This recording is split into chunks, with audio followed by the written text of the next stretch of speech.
everyone, today we're going to go over homework folders. And if, ooh, that was really loud, but if you're not in my PPCD pre-K class, that's totally okay. And this video may actually help you come up with some ideas for some activities that could help you work with your student at home. So let's go ahead and go. I would recommend working with your student every day and choosing between 1 and 3 activities that are laid out in our homework folders. Now, not every activity has exact instructions because, you know, I was really hoping we'd all be really creative. So I decided to make a YouTube video to go ahead and help us out and give some ideas, because sometimes we look at stuff and we're like, what am I supposed to do here? And sometimes I'm kind of one of those people that needs like direct instructions on what to do. So I figured I'd go ahead and help everybody out that's kind of like me. So this kind of lays out a very generic instruction of what to do. And on some of the pages there are more direct instructions. On other pages there's not. So what we'll do is that we'll try to focus most of our time there. So this second page is a reinforcement page. This basically lays out what kind of how we work with your student at school. So basically we use a system called a first then. So first we would say first work, then gummy bears, or first work, then iPad. Whatever the student's preferred activity would be, is what they would work for, depending upon what they chose that day. So a good way to decide what your student wants to work for is choose 3 activities that they really, really love to play with every day. So lay it out in front of them and say, okay, so-and-so, what would you like to work for? And the first one that they grab, go ahead and move everything out to the side, and say, oh, great, we're working for Skittles. I'm so happy that we're working for Skittles. Okay, first ABCs, then Skittles. I love that we're working for Skittles. And then just remind the student throughout working, say, oh, I love that we're working. Remember, we're working for Skittles. Remind them throughout the process that what they're working for. And then I would reinforce sporadically or at the end, depending upon what your style would be. So, and then the other thing is that I love verbal praise, and kids really, really feed off of your positive energy. And so as long as, even if they get it wrong, just be like, uh-oh, that's okay, point to cat. Where's the cat? You did it, good job, even if it's the 100th time they got it right, or the 100th time they got it wrong and you've had to show them where the right answer is. Still be 100% positive the whole time, because that's how they learn to get it right, is like, oh, they're so happy for me. So that's my, that's the way that I work with my students at school, and that's how I would recommend working with yours at home. So the first page is actually a reading log. And so I would really love for you to read with your students every day. It is not mandatory.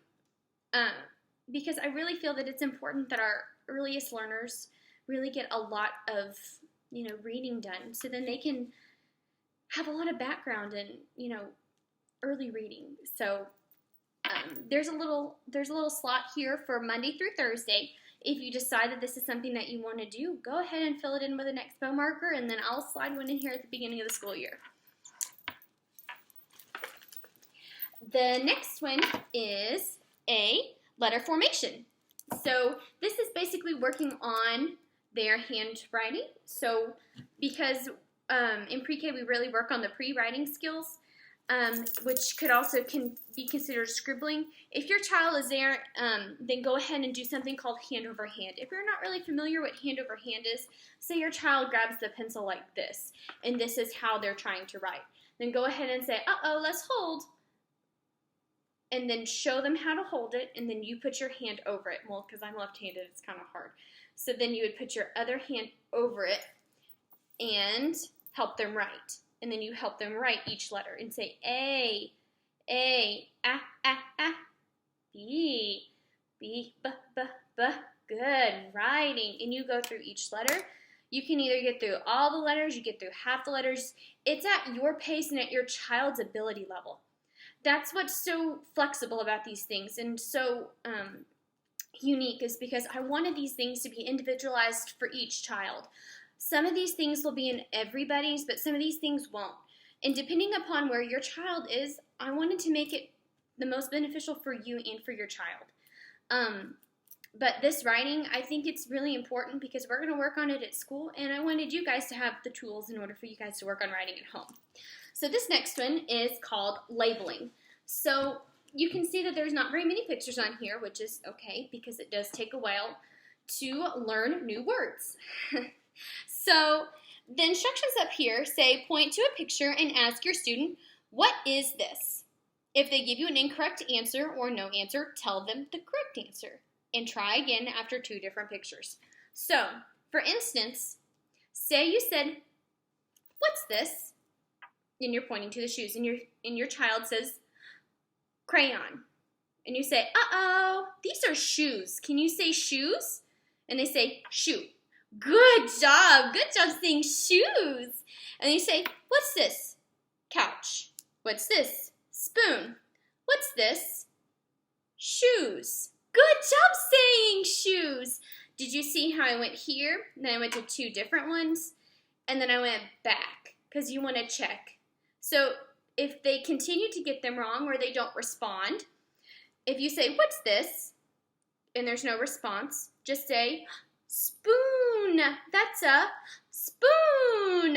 Can you touch the spoon? And take their hand and touch the spoon and say, spoon. Spoon. Good job, spoon. And you just keep going. And if they don't say anything, just tell them what it is. And it's okay. And just cheer them on and tell them that they're doing a good job. And don't worry, they will get it. Oh, and for our nonverbal friends, just say, where is the Legos? And have your child point to it. And say, where are the crayons? And have them touch the crayons. Does that make sense? Okay. Okay, this next one is called a listener response. So a listener response is basically whenever you ask your child to point to something on a page. Your instructions say, ask your child where an object is. For example, say, where is the cat, or point to the frog. So these 2 phrases are used in the classroom. If the student is wrong, say, uh-oh, here's the cat, and point to the correct answer. And have the student answer the question again. Celebrate when they get it right. So, for example, where is the cat? Your child will point to cat. If you say, where is the cat? And your child goes, say, uh-oh, this is cat. You touch cat. And they touch the cat. You say, good job. And just like on the labeling page, say, where is the ball? Where is the train? Choo-choo. Then you say, where is the cat? Good job. You go over 2 more, and then you go back. I hope this is helping. Okay, so this next one is following directions. There are some pages that have 1-step directions, some that have 2-step directions, and some that have 3-step directions. This is an example of a 1-step direction. So if it just has 1 word, then it's just a 1-step direction. So if it says jump, you can either say, hey, do this, and show them jumping, or you can say, hey, jump for me. Or you can say, hey, clap hands, and wait for them to clap. Or you can say, hey, do this. Good job! Either one is correct. We just want to get them into the routine of listening to different directions. So this one's real fun. And it's real, I tried to make it motor movements, so then you're also working on getting their extra energy out. So this one's really good to do before you do one that's considered to be like more strenuous on the brain. Okay, so the next one is sight words. Not everybody has a sight words one. So if you do have sight words in your homework folder, please, I would recommend covering up or getting an extra piece of colored paper or white paper and covering up the extra words that you're not going to go over for that day. So basically, what I would recommend is that you say go, and you have your child say go. And then you say was, and your child says was. And you say play, and your child says play. And then you point and see if your child can say it back. So we really just want to try to see if your child can recognize it. And then hopefully by the end of the year, they can read all of these words. But at the beginning, we really just want to get them saying the words and then reading them towards the end. Sound good? Okay, so this next one is numbers. And notice it has no directions on it, and I'm sorry about that. So this is one where you can be a little bit more creative. So on this one, you can either work on identifying the actual numeral, you can work on identifying the number word, or you can work on putting out the one-to-one correspondence. So what is that? One-to-one correspondence would be saying, okay, give me one, and your child hands you one of something. So this is whenever you can pull out toy cars, or you could pull out bouncy balls, anything that you have laying around the house that you have up to 10 or 20 of. If your child is not quite ready to go to 20, cover this up with another piece of paper. If your child is not quite ready to cover up, go to 10, go to 5. This is so manipulatable.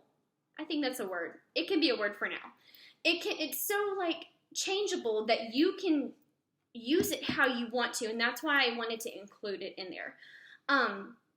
Because you can use this how you want to. That's the beauty of it, is that you can teach your child what you want. And if you want to teach them, let's count out 5, and you have 5 M&Ms, and you say 1, 2, 3, 4, 5. Your turn, you count. 1, 2, 3, 4, 5. Yay! Or you say, what number? 1. What number? 11. What number? 2. Or you say, okay, let's count to 10.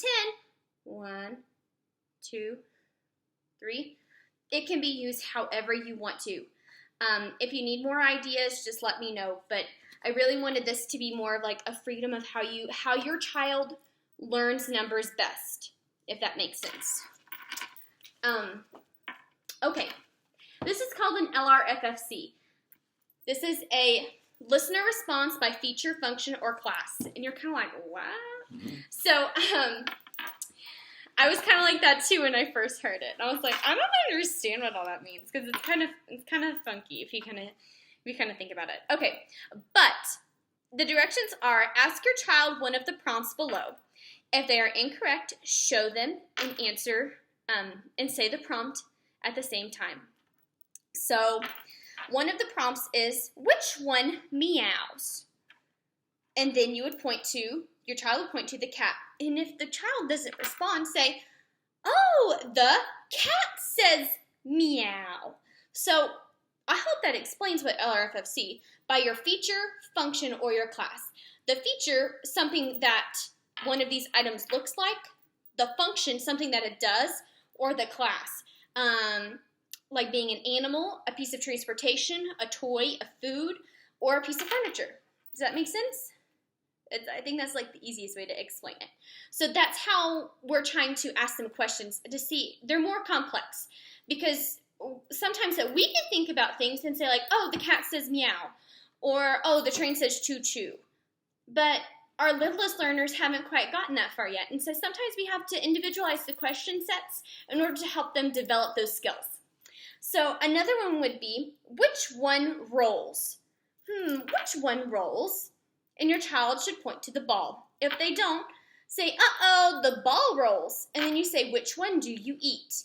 And they can either point to the french fries or the grapes, and then you can go back to the ball one. Does that make sense? If not, just call me, email me, and I can help you. Okay, so the next one is going over shapes and colors, which seems to be every kiddo's favorite. These are also very, very versatile. So with the shapes, feel free to have them identify off of here.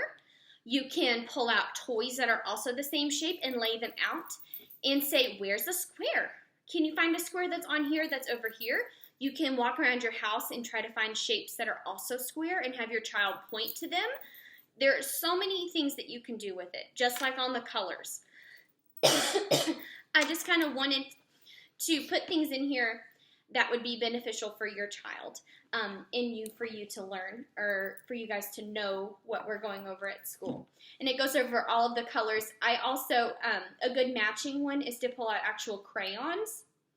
If you have a pack of crayons, and actually having your child look at the crayon and then putting it on top of each crayon. And if you wanted to sort, have them look at this, pull out crayons, and then doing them in different cups and have them establish it. And then if you get to the identify stages, have them have another piece of paper and cover up one crayon at a time, and then have them say the word, or if they're a nonverbal, say, where is the yellow crayon? And then they point to it. Where is pink? Point. Where's red? Good. Where's white? Just kind of like that. And you can do the same thing over here with shapes. Hope that makes sense. But feel free to use anything that you have at home that would also facilitate the learning. So, and the last one is just kind of a little extra that I thought, would be helpful. We also go over days of the week and months of the year at school.